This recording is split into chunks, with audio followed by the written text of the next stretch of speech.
Mom, can you check and make sure this is in the right spot, please? No, not. Okay.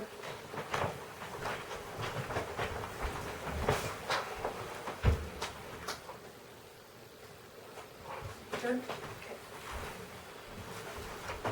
Communication is one of the most important parts of our daily lives.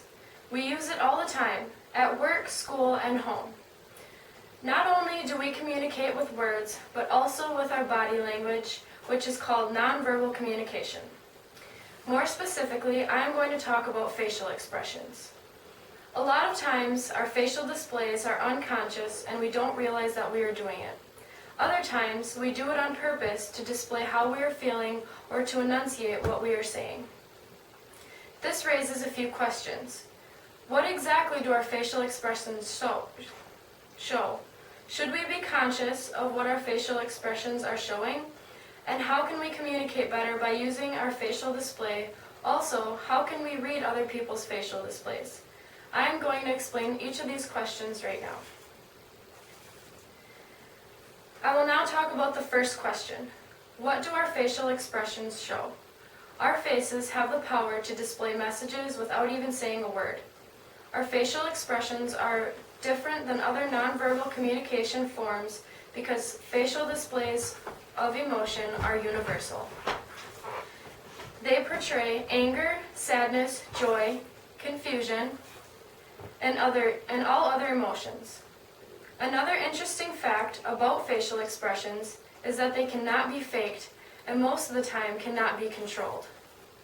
Your body language and face will portray what you are thinking or feeling even if you try to act different. Facial expressions can also go very wrong. Sometimes we give out confusing signals or mixed signals which can ruin someone's trust in you and damage your connection with that person. Now on to my next question.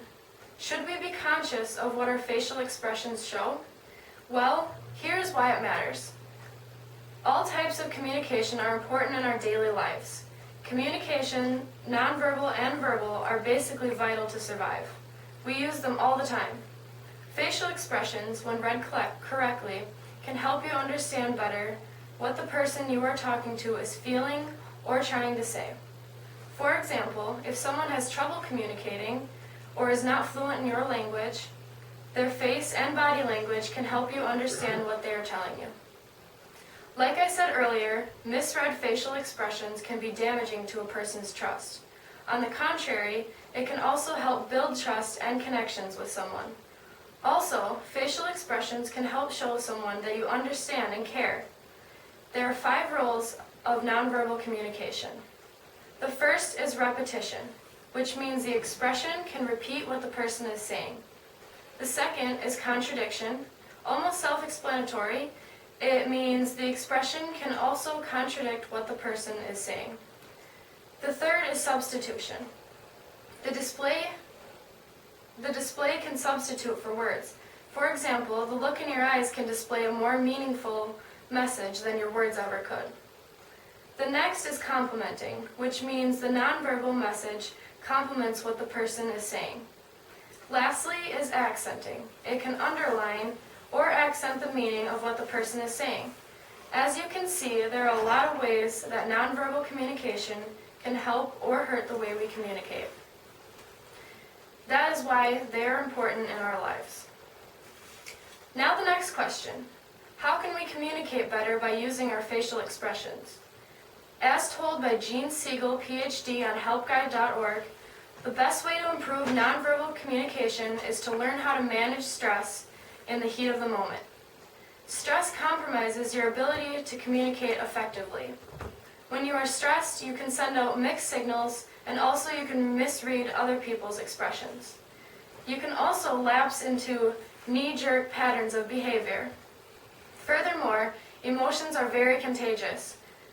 So when you are upset or angry, it makes the other people in the situation upset or angry, making the situation worse. If you are a person that gets easily stressed in a situation, you should take a little time to regain yourself before returning to the conversation. Again, according to Dr. Siegel, Once you regain your emotional equilibrium in a situation, you are better equipped to handle the conversation in a positive way without sending out mixed signals from your face and other body language. Now on to my last question on this subject. How can we read other people's facial expressions? Well, before I talked about the 5 roles of nonverbal communication. Look at the person's body language, more specifically their face, and see what it is doing in comparison to what they are saying. Facial expression should complement what the person is saying. Is the person's face doing this, or rather is it contradicting the message? Also, do not read into just one nonverbal cue. Make sure you are taking them all in and then decide if they are consistent with what the person is saying. Also, you should trust your gut feeling or your instincts. If you sense that the person is being dishonest, you may be picking up on some inconsistency in the cues you are receiving. Pay attention to the person's eyes. They say that the eyes are a window to the soul, so watch for clues in their eyes. Also, their gaze tells a lot. If they are looking right into your eyes when you are conversing with them, it most likely means that they are interested and paying attention. In contrast, if they are frequently looking away, it could mean they are distracted, uncomfortable, or trying to conceal their true feelings. In conclusion, I have now talked about what our faces show, why they matter, and how we can communicate better using them, and also how we can read other people's expressions. Communication, verbal and nonverbal, are vital in our daily lives. I believe it is important to explore every aspect of communicating.